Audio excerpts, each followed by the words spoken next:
Firstpost reports from the world's second largest continent. Hello, I'm Alison Lagrange. A very warm welcome from Durban, South Africa. We get you the news and the newsmakers from Africa. From elections to climate change to innovations and opportunities. As the world's attention shifts, we report from Africa, the heart of the global south. Join me every weekday live on Firstpost.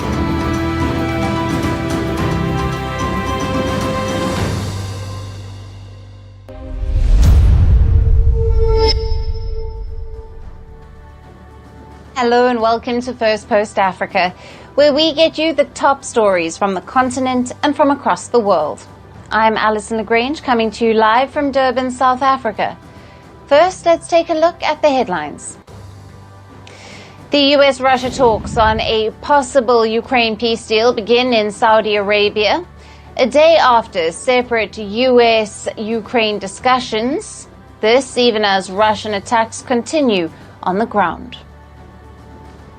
Jailed Istanbul mayor and Erdogan's main rival, Ekrem İmamoğlu, officially nominated as Turkey's opposition candidate for the 2028 presidential elections. This amid nationwide protests over his arrest last week. South Korea's top court overturns Prime Minister Han Duck-soo's impeachment, reinstating him as the acting president. He took over as the role last December after President Yoon's impeachment over a martial law attempt. Mozambican President Daniel Chapo meets main opposition leader Venancio Mondlane for talks to ease tensions following months of violent clashes over the poll results that killed more than 300. And Greece's tourism jewel Santorini welcomes its first cruise ship of the year after thousands of small earthquakes last month created a state of emergency and forced thousands to flee.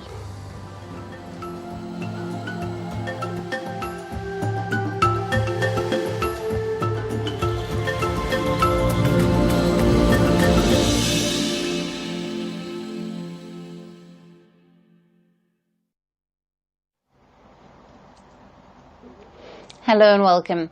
We begin with the latest updates from the Democratic Republic of Congo. Rwanda-backed M23 rebels have announced their withdrawal from the city of Walikale, a strategic mineral hub that they captured last week. Over the weekend, the rebels stated that they are repositioning their forces outside the outskirts of Walikale, a move they claim is intended to create the right conditions for peace and political dialogue. The M23 rebels seized control of Walikale after the presidents of Rwanda and the DRC met in Qatar and agreed to a ceasefire. However, the rebels dismissed the Qatar talks as none of their business. Despite this, they have now announced their withdrawal, in line with the ceasefire declared in February. But locals report that the M23 fighters still remain in the city. Now, Walikale sits at a strategic junction connecting roads leading to Goma and Bukavu, the two main cities in the eastern DRC that have also fallen under the M23 control. This marks M23's farthest westward advance into the DRC since its emergence in 2012. Though Walikale remains far from the capital of Kinshasa, Uganda's army chief now claims that the rebels may enter Kisangani in the coming days, a major city in central DRC. He says that his troops will also intervene to rescue its people. Now, Kisangani is a major commercial hub and a key transit point. While the M23 has seized vast territories in eastern DRC, they have not expressed intentions to advance toward Kisangani. This makes Ugandan Army Chief Muhoozi Kainerugab's comments particularly significant. If true, it would mark a major escalation, taking the conflict deeper into Congolese territory. However, the Ugandan Army Chief Kainerugaba, who is also the son of the Ugandan President Yoweri Museveni, is known for his controversial and often unfiltered statements on social media, some of which have sparked diplomatic tensions. He previously also threatened to invade Kenya. Now, in the DRC, Uganda plays a complex role in the decades-long conflict. Its troops are operating in parts of eastern Congo at the request of the Congolese government. Now, this to fight militias other than the M23. However, a United Nations report has brought Uganda's actions under scrutiny, alleging that both Uganda and Rwanda are backing the M23 to exploit the DRC's vast mineral resources. Uganda also maintains close ties with Rwanda. Just last week, the army chief, Kainerugaba, met with the Rwandan President Paul Kagame, fueling speculation about Uganda's involvement in the rebel movement. With multiple African nations involved in this complex conflict, the situation remains fluid, raising the question, what comes next for the Democratic Republic of Congo? Now, to discuss more on this, we have with us Beverly Ochieng, a senior analyst at Control Risks, who is joining us live from Dakar in Senegal. Thank you for being with us. Thank you for having me as well. Now, how significant is the M23's decision to withdraw from the Walikale area in terms of the broader peace efforts in the eastern DRC? And can this be seen as a genuine step toward de-escalation? I mean, in terms of symbolism, it's significant, but it's the first time that the M23 is taking such a step, especially after making its intent known that it doesn't just want to seize the capitals of, Sud Kivu and North Kivu, but also march on Kinshasa, which appeared to be a veiled threat against President Tshisekedi. Yeah. But M23 has an upper hand at this point, and it's essentially in control of large parts of the east. It is bound to continue making inroads, especially in the event that it is not included in subsequent peace talks, or if there are further actions that then aggravate its political stance. The collapse of peace talks in Angola because of the sanctions against its alleged backer Rwanda is making M23 a bit more conscious about what is at play. But you have to recall, it's not just M23 that is the source of conflict in the east. There are hundreds of other rebel groups that are active. They are capitalizing on the current political fallout. So even though M23 is the most powerful at the moment, it'll take quite a lot to pacify the east beyond just peace talks with this rebel group, but also engaging other armed groups that are in the region. And Beverly, Uganda's army chief suggested that either Ugandan forces or the M23 fighters could enter Kisangani to rescue people. What are the implications of this statement for Congolese sovereignty and for the regional security dynamics? I mean, Uganda has always had a bit of a flexible role within DR Congo over the years. Of course, under Tshisekedi's government, they were invited to support fighting against the Allied Democratic Forces, which is another armed group. They were also part of the East African contingent, which was forced to withdraw. Uganda itself continued to pledge support, but then its relationship with Rwanda has always put that into question. And it's interesting because our projection was that M23 was going to move into Kisangani. If Uganda does go into Kisangani and there are allegations of coordination between them, it could suggest that there's a bigger play, not just for Rwanda or DR Congo, but also for other countries in the neighboring region to be involved in the conflict. And pulling them in is bound to lead to much more diplomatic tensions in the region. Right. And given the complex alliances and the accusations, such as Rwanda's alleged backing of the M23, how likely is it that this conflict could spiral into a broader regional confrontation? And more importantly, what role can international mediators play to prevent that? Well, the countries themselves that are involved are trying to keep it from being a regional conflagration. So the Southern African Development Community is in talks and is currently drawing down its troops. The East African contingent was forced to leave because they were seen as being ineffective. But of course, M23 itself has been trying to avoid areas where it gets into confrontation with either Uganda or Burundi, and is being more strategic about areas that it wants to occupy. But of course, we are seeing that with Rwanda being pulled in, with Uganda being pulled in, with Burundi also having to question its own territorial integrity, that is bound to be a concern. In terms of mediation, the Qatar effort is still very early, but there's been a ceasefire. And of course, there are talks today between the East African Community and the Southern African Development Bloc on what the way forward will be. Yes. Right. Beverly, thank you very much for being with us on Firstpost Africa.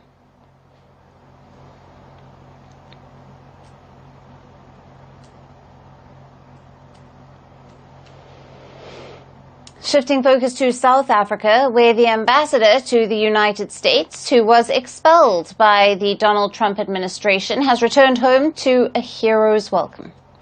The expelled South African ambassador, Ebrahim Rasool, returned to Cape Town on Sunday after being ousted by the Trump administration 9 days ago. He was expelled for making controversial remarks about U.S. President Donald Trump. Hundreds of people gathered at the airport to welcome him. Supporters of South Africa's ruling African National Congress greeted him with songs and waving flags. Some held placards thanking Rasool for not being a puppet. Support Rasool's family, and also you know that South Africa is a place of, it's home. Home is a place of safety. As Rasool returned to a cheery welcome, he struck a defiant tone over the U.S. decision to expel him. He declared that he had no regrets. It was not our choice to come home, but we come home with no regrets. I want to say that we would have liked to come back with a welcome like this if we could report to you that we had turned away the lies of a white genocide in South Africa, but we did not succeed in America with that. U.S. Secretary of State Marco Rubio announced last week that Rasool was expelled for describing Trump's Make America Great Again movement as a supremacist reaction to diversity in the U.S. Rubio called him race-baiting and a Trump hater.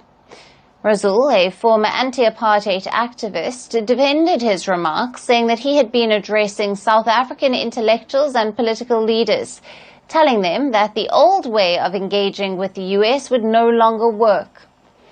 As U.S.-South Africa relations deteriorate, Rasool expressed hope that both countries could mend ties. And we must hope that President Cyril Ramaphosa will be able to pick up where we left off. But we cannot have a simplistic idea that while we say there must be an ambassador, that you must put a white ambassador for a white president in the United States. The U.S. expulsion of the South African ambassador comes amid a series of hard-hitting moves targeting Pretoria. Last month, Trump froze U.S. aid to South Africa, citing a law he claims allows the seizure of land from white farmers. He escalated tensions this month, offering South African farmers a chance to resettle in the U.S., repeating his unproven allegations that the South African government was confiscating land from white citizens. Trump ally and South Africa-born tech billionaire Elon Musk has also amplified these claims. Now, he has shared a series of posts on his social media platform X, reiterating allegations of a white genocide unfolding in South Africa. He also claimed that for the second time in 2 weeks, Starlink was denied a license to operate in the country simply because he is not black.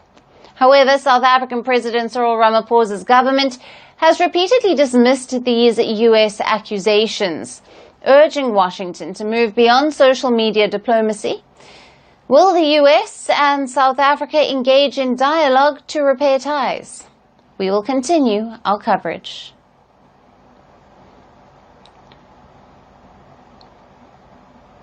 Shifting focus to the Horn of Africa, a region riddled with conflicts and security challenges. Somalia is set to receive Turkey's top military helicopter, the T-129 Atak, to step up its fight against Al-Shabaab terrorists who have wreaked havoc in the Horn of Africa nation. Now, the Turkish helicopters are expected to arrive in Mogadishu as soon as next week, and Somalia is reportedly planning to deploy them with newly trained Air Force graduates who received training in Turkey. Now, the T-129 Atak is a twin-engine, all-weather attack helicopter. It is designed for close air support and armed reconnaissance missions. It is equipped with advanced weaponry, including machine guns and rocket pods, and is known for its precision and agility in combat scenarios. Countries such as the Philippines and Nigeria are reportedly operating the helicopter in addition to Turkey. Now, this move marks another step in Turkey's deepening military involvement in Somalia. It comes days after Somalia received Turkey's new generation Bayraktar Akinci attack UAVs, a high-altitude and long-endurance drone which is capable of carrying precision-guided missiles and conducting advanced surveillance operations. These acquisitions also come at a time when Somalia faces a surge in attacks from Al-Shabaab, which has targeted Somali forces and critical infrastructure with increasing frequency in recent months. The Horn of Africa country has stepped up its ground and air campaigns to combat the terror group's threats. And Turkey has fully supported the Somali government's efforts as a part of its broader alliance with the country.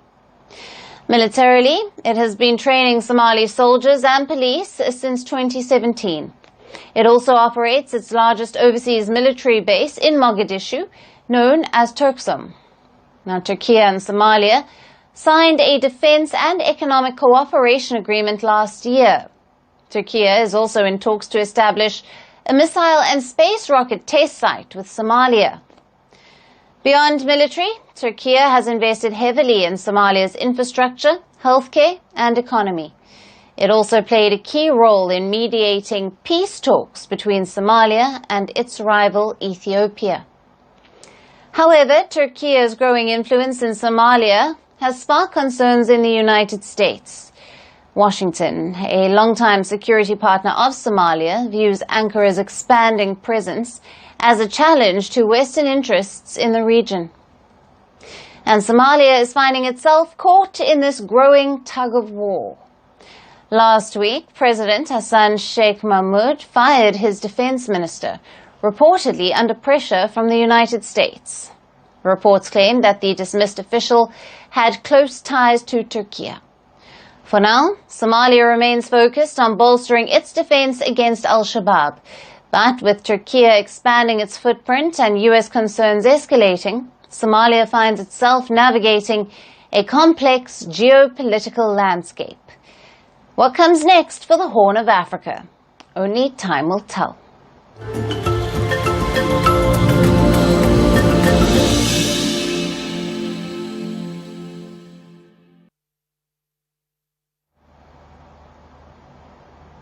And finally, to our special segment, Resurgent Africa. Amid the coups and the crises, there are many positive stories from Africa that often get overlooked, but not on this show. In Kenya, young people, armed with smartphones and unstoppable creativity, are turning social media into a lifeline. From vibrant street dances to stunning photography, content creation is providing income, purpose, and hope to the youth. Kenyans lead the world in digital engagement, with over 3 hours spent daily on social media platforms. Our next report dives deeper into this digital wave that is reshaping lives and redefining Kenya's future. In Kenya, where jobs are hard to find, a new wave of hope is rising.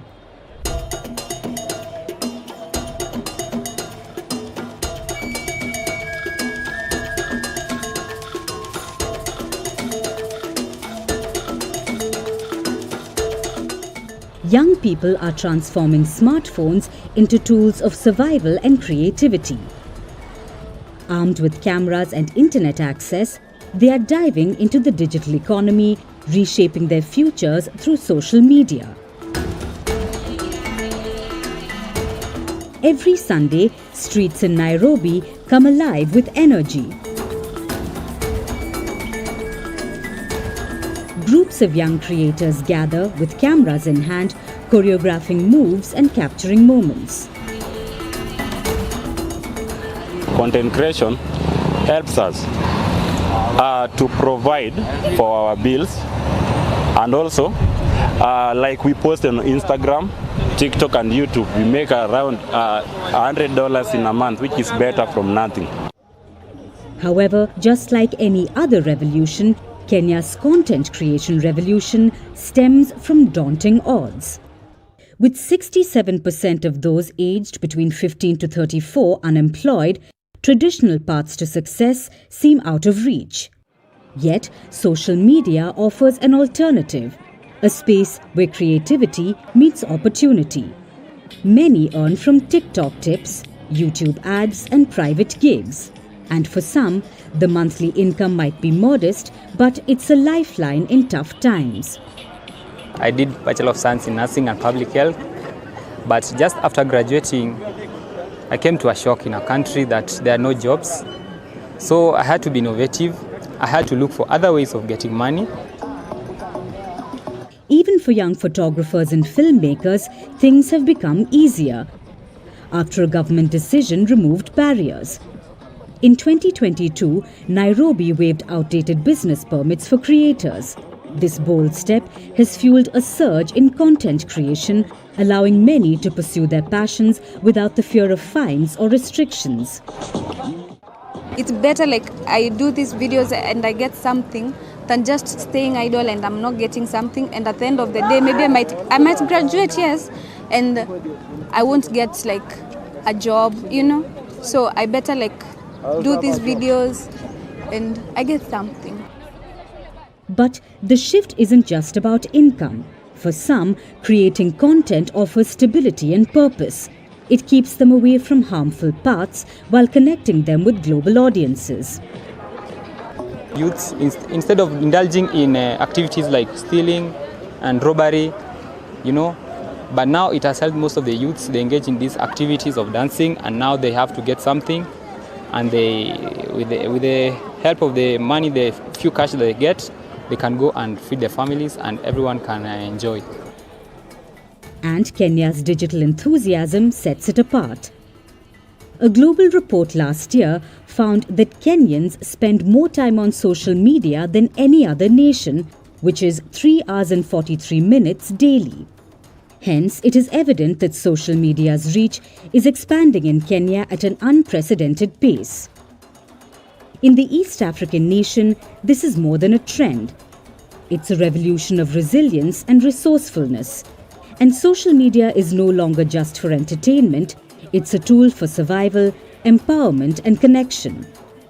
Kenya's youth are proving that with creativity, even the toughest challenges can become stepping stones to success. And in a world that often feels uncertain, Kenya's youth are building their futures one upload at a time.